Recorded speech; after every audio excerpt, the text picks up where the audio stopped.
تو یہی جولائی کے دن تھے، میں گاڑی میں بیٹھا ہوا، شیشہ اس کا چڑھا ہوا تھا اور میں جا رہا تھا، تو میں نے اپنے بائیں طرف سے ایک جماعت کو گزرتے ہوئے دیکھا۔ مجھے کچھ اس طرح پتا تھا کہ یہ کچھ ایک جماعت ہے جو لوگوں کو مسجد کی طرف لے جاتی ہے اور وہ تنگ ونگ کرتی ہے، لوگوں کو گھروں سے نکال لیتی ہے، تو لوگ اس جماعت سے بھاگتے پھرتے ہیں۔ کچھ ایسا سنا تھا میں نے، کوئی ایک ایسی جماعت ہے۔ تو میرے دل میں یہ خیال آیا کہ دیکھو تم تو آرام سے گھر میں بیٹھے ہوئے ہو، گاڑی میں بیٹھے ہوئے ہو، اور یہ دیکھو یہ بیچارے لوگوں کو نماز کی طرف، اللہ کی طرف بلا رہے ہیں، اور ان کے کپڑے بالکل بھیگے ہوئے تھے پسینے سے، اور تم ان کے بارے میں غلط سوچ رہے ہو۔ ایسا نہ ہو کہ آگے جا کے تمہاری گاڑی وجے کہیں۔ تو اپنی گاڑی کو بچانے کے چکر میں نے وہاں سے یو ٹرن مارا، اور یو ٹرن مار کے میں واپس لایا، اور واپس لا کے میں نے گاڑی کو یہ جماعت کے کچھ جو ساتھی تھے ان کے آگے روک لیا۔ روک کے میں گاڑی سے اتر کے میں جو جماعت کا جو سب سے آگے جو تھے بزرگ تھے، میں ان کے پاس گیا اور میں نے جا کے ان سے ایسے ہاتھ کیا، ہاتھ ملا کر میں نے کہا جی آپ بڑا اچھا کام کریں، میرے لیے بھی دعا کریں، ایسے ہی کہہ دیا میں نے۔ تو انہوں نے میرا ہاتھ پکڑ لیا اور مجھے کہنے لگے میں آپ کے لیے ضرور دعا کروں گا۔ اب مجھے کیا پتا کہ گشت پر نکلا ہوا ہو کوئی، اور وہ گشت پہ نکلا ہوا آدمی دعا کرے، یہ کیسے ہو سکتا ہے اللہ قبول نہ کرے؟ ہو سکتا ہے اس اللہ کے ولی نے میرے لیے دعا کر دی ہو۔ اب آپ لوگ اللہ کا نظام دیکھیں، بہت عجیب بات ہے۔ اس جماعت میں ایک جو لڑکے تھے ان میں سے ایک نے اپنی مسجد میں جا کر بتایا کہ تمہیں پتہ ہے آج ہمیں روکا کس نے؟ تو انہوں نے کہا بھائی کس نے روکا؟ کہا وہ سنگر نہیں ہے جنید جمشید، اس نے آج، یہ لوگ مقامی گشت کر رہے تھے، اس نے گشت کے دوران ہمیں روک لیا، اس نے ہم سے ایسے کہا بھائی ہمارے لیے دعا کرنا۔ اور جس مسجد میں اس نے یہ بات کہی، اس مسجد میں ایک نمازی تھا جو تبلیغ میں لگ چکا تھا، وہ 16 سال پہلے میرے ساتھ سکول پڑھتا تھا۔ اللہ کا نظام دیکھیں، 16 سال پہلے میرے ساتھ سکول میں پڑھتا تھا، تبلیغ میں لگ چکا تھا۔ اس نے کہا کس نے روکا تمہیں؟ کہا وہ نہیں ہے، وہ سنگر جنید جمشید، اس نے روکا ہمیں۔ اس نے کہا اچھا میں ٹھیک ہے۔ اب میرے اس دوست نے مجھے ڈھونڈنا شروع کیا، اور اس واقعے کی کوئی تقریباً 1-1.5 مہینے بعد اس نے مجھے ڈھونڈ لیا۔ اور ایک دن جی میرے گھر فون آتا ہے، جنید۔ اب میں نے جب اس کا مجھے پہچانا، اس نے بولا جنید مجھے پہچانا؟ آپ یقین کریں گے میں 16 سال بعد اس کی آواز سن رہا تھا، میں پہچان گیا۔ میں نے کہا جنید بول رہے ہو؟ ہنسنے لگا، تو مجھے پہچان گیا؟ میں نے کہا میں بالکل پہچان گیا، تو اتنا تو شرارتی لڑکا تھا تو کلاس کے اندر، اور میں نے کہا کیونکہ ہم دونوں کے نام ایک تھے تو تیرے چکر میں بھی بدنام رہتا تھا۔ ہنسنے لگا، یار کمال ہے تو نے مجھے پہچان لیا۔ میں نے کہا ہاں میں نے پہچان لیا، میں نے تیرے سے ملنا ہے۔ میں نے کہا کیوں؟ کہتا ہے بس ایسے ہی، وجہ کوئی نہیں ہے۔ میں نے کہا یار اچھا ہماری زندگی ایسی تھی، شوبز کی زندگی تھی ہماری، کہ ہمارا دل ملنے کو نہیں کرتا تھا کسی سے۔ یعنی ہم نے مینیجر رکھے ہوتے تھے جو ہمیں صرف لوگوں سے دور رکھتے تھے، ان کا کام تھا لوگوں سے بات کرنا، لوگوں سے ڈیل کرنا، ہم تک کوئی نہ پہنچے بس۔ یہاں تک کہ آپ حیران ہوں گے اگر میں آپ کو بتاؤں، یہ بڑی ایک افسوسناک بات ہے کہ ہمارے اپنے گھر والوں کا ہماری زندگی میں رول کم ہوتا تھا، ان مینیجرز کا رول زیادہ ہوتا تھا۔ آپ نے گھر کب جانا ہے، بچوں سے کب ملنا ہے، یہ تک ان مینیجروں کے ہاتھ میں ہوتا تھا۔ تو اب کوئی مجھے فون کرے کہ میں نے تم سے ملنا ہے، یہ تھوڑی کہ میں فوراً مل لوں گا اس سے، اب پتہ نہیں اللہ جانے اس نے کیوں ملنا ہے، میرا وقت ضائع کرے گا کیا ہے۔ تو میں نے جنید غنی سے کہا کہ یار بغیر وجہ کے کیوں ملنا ہے تمہیں؟ بس ایسے ہی۔ میں نے کہا انشاءاللہ دیکھو پھر چلو اللہ نے کبھی موقع دیا تو ملیں گے۔ کڑک میں نے فون بند کر دیا، ہمیں تو عادت تھی فون بند کرنے کی۔ اگلے دن پھر فون آ گیا اس کا، میں نے بولا کیا کام ہے؟ کام کوئی نہیں، ملنا ہے کیوں؟ یار کوئی وجہ نہیں، مل لیتے ہیں۔ میں نے کہا یار وقت نہیں ہے، فون پہ بات کر لو۔ نہیں فون پہ کام کوئی نہیں ہے۔ کڑک فون پر ایک دفعہ ہوا، 2 دفعہ، اب اس کا میں ہیلو سنتا تھا، فون بند کر دیتا تھا۔ یہ سلسلہ 1-2 مہینے تک چلتا رہا، یہاں تک کہ جنید غنی کو میرے گھر کے نوکروں کے نام یاد ہو گئے، فون اٹھانے والوں کے نام یاد ہو گئے، سب کچھ یاد ہو گیا۔ اس کو سب پتا ہوتا تھا میں کب پاکستان میں ہوں، کب نہیں ہوں، کب کہاں ہوں، سب۔ ایک دن اس کا فون آیا، تو جب میں نے فون رکھنے لگا مجھ سے کہتا دیکھ میں تجھے اللہ کا واسطہ دیتا ہوں، میری 1 منٹ کی بات سن لے۔ میں نے بولا بولو۔ میں ابھی عمرہ کر کے آیا ہوں، تو میں مدینے اور مکے کی کھجوریں اور زمزم اور یہ کچھ چیزیں لے کر آیا ہوں، یہ لے لے میرے سے، پھر اس کے بعد میں چلا جاؤں گا۔ کتنی دیر کے لیے آؤ گے تم؟ 5 منٹ کے لیے۔ میں نے کہا ہاں 5 منٹ، جنید غنی یاد رکھنا 5 منٹ 5 منٹ۔ دوپہر کو مجھے یاد ہے 3:30 بجے ابھی تک پلاننگ ہوئی، جنید غنی صاحب آئے۔ اب میں نے جب جنید غنی کو دیکھا تو میرا تو دماغ ہی چکرا گیا۔ کیا دیکھتا ہوں سفید لباس جیسے مولوی صاحب نے پہنا ہوا ہے, سر پہ پگڑی, اتنی بڑی داڑھی, اوپر واسکٹ پہنی ہوئی اس نے, پائنچے اس کے اوپر. میں نے کہا جنید غنی یہ تجھے کیا ہو گیا؟ کہتا ہے مجھے کیا ہو گیا, میں کیا کہوں تجھے کیا ہو گیا؟ میں نے کہا یہ تیرا حال تیرے جیسا ہے شیطان, یہ اتنا بڑا بزرگ بنا ہوا, آؤ بیٹھو میرے پاس. آیا میرے پاس بیٹھا, اس نے مجھے کھجوریں دیں, زمزم دی, جانماز دی, اور پورے 5 منٹ میں کہتا ہے میرے 5 منٹ پورے ہوئے, اب میں چلتا ہوں. میں نے کہا نہیں, اب بیٹھ جاؤ, مجھے بتاؤ یہ سب کیا ہے. پھر مجھے کہنے لگا چل چھوڑ اس کو یار, اسکول کی بات کرتے ہیں. میں نے کہا اسکول چھوڑو, مجھے بتاؤ یہ کیا ہے, یہ کنہوں نے تمہارا حال کیا. یہ مجھ سے کہنے لگا مل لو ان سے. میں نے کہا ہاں میں نے ان سے ملنا ہے, میں نے ان سے ملنا ہے. آپ سوچو کوئی آدمی تبلیغ والوں کے چنگل میں پھنس جائے. ہاں, تو مجھ سے کہتا ہے کل سے ہمارا اجتماع شروع ہو رہا ہے, میرے ساتھ اجتماع پر چلو. میں نے کہا میں چلوں گا, تو میں کل تمہیں پک کرنے آؤں گا, صبح کے وقت پک کرنے آؤں گا. آپ یقین کرو 5 منٹ کے لیے آیا تھا, 3.5 گھنٹے میں نے بٹھا کے رکھا اس کو اپنے پاس. میں اس سے باتیں سنتا رہا, جنید غنی کیا, پھر کیا ہوا, پھر کیا ہوا, پھر کیا ہوا, کیا ہوا, کیا ہوا. آخر میں نے کہا میں تمہارے ساتھ اجتماع پر چلوں گا. خیر جی, میں تیار ہو گیا. میں نے اپنی نئی صاف ستھری جینز نکالی, اپنی میں نے ٹی شرٹ نکالی, لمبے لمبے میرے بال تھے. ہاں, میں تیار ہو گیا جس طرح میرا خیال تھا بہترین طریقے کا تیار ہونے کا. میں ہو گیا تیار. اب جب میں وہاں پہنچا, اترا, میں نے جا کے اجتماع دیکھا, تو میں نے دیکھا کہ ہر آدمی شلوار قمیض میں, ہر آدمی کے سر پہ ٹوپی. تو میں نے جنید غنی سے کہا جنید غنی سن, یہ مجھے کو مار تو نہیں دے گا ادھر ہے, کو میرا کو قتل وتل تو نہیں ہو جائے گا میرا؟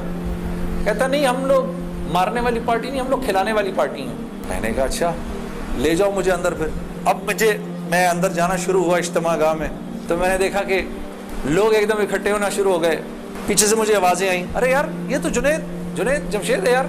کو 2-4 آوازیں آئیں, ابھی یہ ادھر کیا کر رہا ہے؟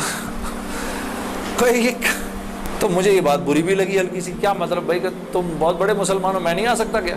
خیر میں اندر گیا, اندر جا کر بیٹھا, تو میں نے دیکھا ایک مجمع سب پہنچ گیا ملنے کے لیے, دیکھنے کے لیے. جو بھی جنید غنی نے مجھے بٹھایا, تم ادھر ہی بیٹھو یہیں پر, اور میں ابھی ایک صاحب کو لے کر آتا ہوں. خیر یہ مجھے بٹھا کر چلا گیا.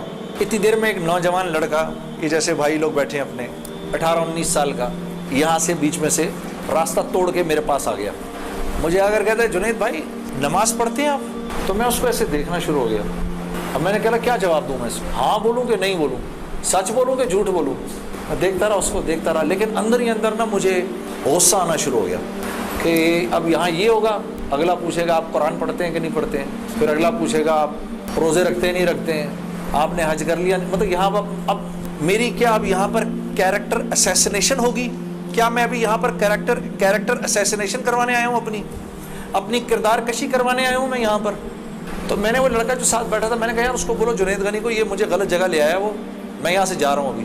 وہ بھاگا گیا اس کے پیچھے, اس کو لے کر آیا. جنید غنی نے کہا کیا ہو گیا یار جنید, کیا ہو گیا؟ میں نے کہا یار کچھ نہیں. تو وہ کہتا ہے یہ ابھی ایک لڑکے نے آ کے پوچھا تھا ان سے آپ نماز پڑھتے ہیں نہیں پڑھتے ہیں. تو جنید غنی نے کہا تو نے اس لڑکے کو آنے کیوں دیا؟ اتنا غصے ہوا وہ اس پہ. میں نے جنید غنی کو ٹھنڈا کیا, میں خود بھی تھوڑا ٹھنڈا ہوا. میں نے کہا یار کیوں ناراض ہوتا ہے؟ وہ لڑکا بات تو صحیح کر رہا تھا نا کہ نماز پڑھنی تو چاہیے مجھے. تو اس نے جو جملہ بولا نا وہ مجھے آج تک یاد ہے. جنید غنی نے جو جملہ بولا, اس نے کہا جنید ہم کیوں نہیں پوچھتے کہ تم نے کیوں نہیں کیا, ہم تو ترغیب دیتے ہیں, اس کے بعد اللہ سے دعا کرتے ہیں کہ اللہ وہ نیکی کرنے کی توفیق دے. ہاں, وہ آج بھی مجھے وہ بات یاد ہے. اللہ پاک یہ مجھے بھی عطا کرے کہ ہم کسی سے یہ نہ کہیں بھائی تم نے کیوں نہیں کیا یہ, بلکہ نیکی کی ترغیب دیں اور پھر اللہ سے رات کو دعا کریں اللہ میرے اس بھائی کو, میری اس بہن کو توفیق دے, وہ اس نیکی کو کر سکے. پھر میں نے کہا جنید غنی کو چل چھوڑ یار, میں ادھر ہی بیٹھا ہوں, میں کہیں نہیں جا رہا. اب جنید غنی صاحب نے ایک صاحب کو بلایا, ان کا نام تھا ڈاکٹر بلند اقبال. ابھی جب میں شان رمضان شان رمضان کر رہا تھا نا, یہ ابھی کچھ پچھلے رمضان میں, تو ڈاکٹر بلند اقبال صاحب بڑے عرصے بعد مجھے ملنے آئے. میں ملا ان سے, بڑی خوشی ہوئی. میں نے ان کو یاد کرایا وہ واقعہ جو میں اب آپ کو سنانے لگا. تو ڈاکٹر بلند اقبال صاحب میرے سامنے آ کے بیٹھ گئے. اور ڈاکٹر بلند, اب تبلیغ والوں کا بہن میں ذرا سا آپ کو بتاؤں کہ تبلیغ والے نا اب وہ سامنے والے کو جانتے نہیں ہیں, لیکن اس کو اللہ کی دعوت تو دینی ہے. تو آپ پہلے اس سے پوچھتے ہیں بھائی آپ کیسے ہیں, خیریت سے ہیں, آپ کا اسم گرامی کیا ہے؟ اچھا ماشاء اللہ بڑی خوشی ہوئی آپ سے مل کے, یہ میرا نام ہے, بڑا اچھا کیا آپ آئے. پھر باتوں میں پوچھتے ہیں کہ آپ کیا کرتے ہیں, تو میرے سے بھی انہوں نے پوچھ لیا تو جنید صاحب آپ کیا کرتے ہیں؟ تو میں چپ کر گیا. میرے سے نا اب میں ان کی شکل دیکھوں, میں نے کہا اب تک مار نہیں پڑی تو اب پڑے گی, اب جو میں نے بتایا نا میں کیا کرتا ہوں. تو میرے چہرے کے بدلتے ایکسپریشنز دیکھ کے نا جنید غنی نے ان سے کہا ارے ڈاکٹر صاحب آپ اس کو نہیں پہچانتے, یہ وہ ہے نا جس نے دل دل پاکستان گایا ہے. ڈاکٹر صاحب کہتے ہیں ارے واہ واہ واہ واہ واہ واہ واہ واہ, مسلمان کی تو شان ہی یہی ہے, جس کام کو کرتے آگے بڑھ جاتا ہے. میں نے کہا یہ آدمی ٹھیک آدمی ہے,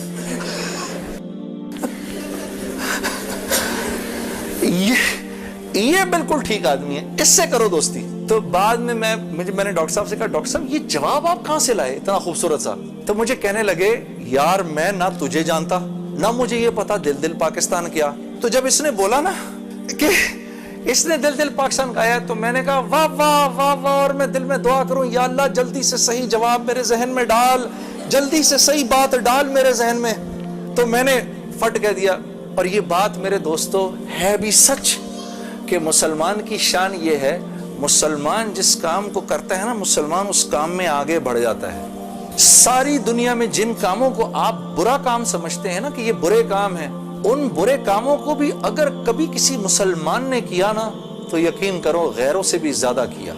ہاں یقین کرو, مسلمان ایک عجیب امت ہے, ہم سے بہتر کوئی نہیں. کنتم خیر امہ, بس یہ ہر لائن سے بہترین امت ہے. جس کو اللہ ہی کہہ دے تم بہترین ہو تو پھر ہمیں دوسروں سے پوچھنے کی کیا ضرورت ہے کہ ہم اچھے ہیں کہ برے ہیں.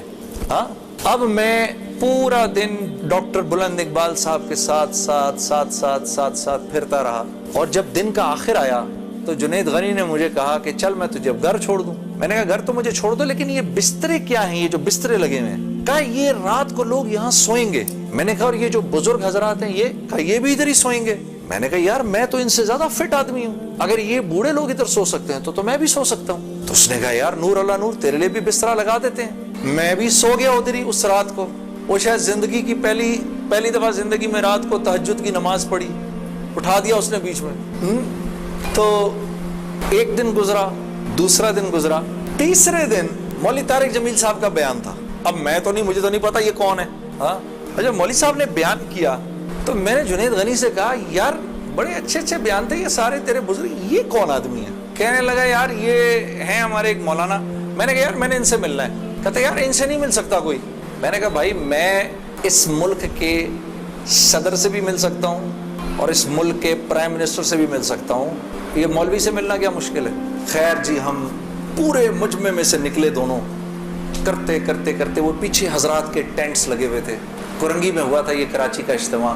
میں اور یہ بات کر رہا ہوں 1997 سپٹمبر 1997, 3 سپٹمبر مجھے ابھی تک یاد ہے, میری سالگرہ تھی 3 سپٹمبر 1997. عمر بھی بتا دوں میری کیا ہو گئی تھی, معلوم ہے سب آپ کو, سب کو پتہ چلے گا. 50 سال کا تو ہو ہی گیا ہوں نا میں, اب کیا ڈرنا, جو 50 سال کا بندہ ہو جائے کیا عمر چھپایا اپنے. خیر تو میں جب ادھر پہنچا تو وہاں پر ایک لڑکا ایسے ڈنڈا لے کر کھڑا ہوا مولوی صاحب کے کمرے کے باہر. تو مجھے دیکھ کر وہ مسکرانے لگا, جنید بھائی آپ ادھر کیا کر رہے ہیں؟ اب مجھے 3 دن تو گزر گئے تھے. میں نے کہا کیوں بھائی, میں کیوں نہیں آ سکتا ادھر, تو بڑا مسلمان ہے میرے سے.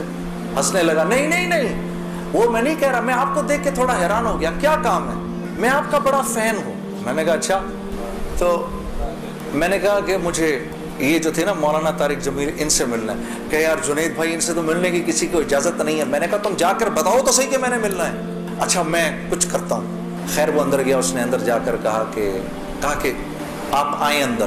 تو میرا دوست جنید غنی مجھے لے گیا. آپ یقین کرو میں نے مولوی طارق جمیل صاحب کو زندگی میں کبھی اکیلے بیٹھے نہیں دیکھا. وہ اللہ نے شاید اس دن ملوانا تھا یا بات کروانی تھی, اکیلے بیٹھے ہوئے تھے خیمے میں اپنے. جنید غنی نے جا کر اندر کہا مولانا میرا ایک دوست ہے جنید جمشید, وہ آپ سے ملنا چاہتا ہے. مولانا نے کہا کون جنید جمشید؟ میں باہر کھڑا حیران ہو گیا, ان کو کیسے پتا میں کون ہوں؟ اندر بھیجو اس کو, اندر بھیجو. مجھے بلایا اندر اور جنید غنی کو کہا تم باہر جاؤ, تم باہر انتظار کرو. وہ باہر چلا گیا. یہ نوجوان جیسے بیٹھے ایسے جا کے میں مولوی صاحب کے سامنے بیٹھ گیا اور مجھے ایسے تیز نظروں سے انہوں نے دیکھنا شروع کر دیا. میں نے کہا آپ مجھے ایسے کیوں دیکھ رہے ہیں؟ کہتے ہیں میں تجھے نہیں دیکھ رہا, میں تو اللہ کی شان دیکھ رہا ہوں. میں نے کہا جی کیا مطلب؟ کہا تیرے بڑے بڑے بورڈ لگے ہیں فیصل آباد کے اندر,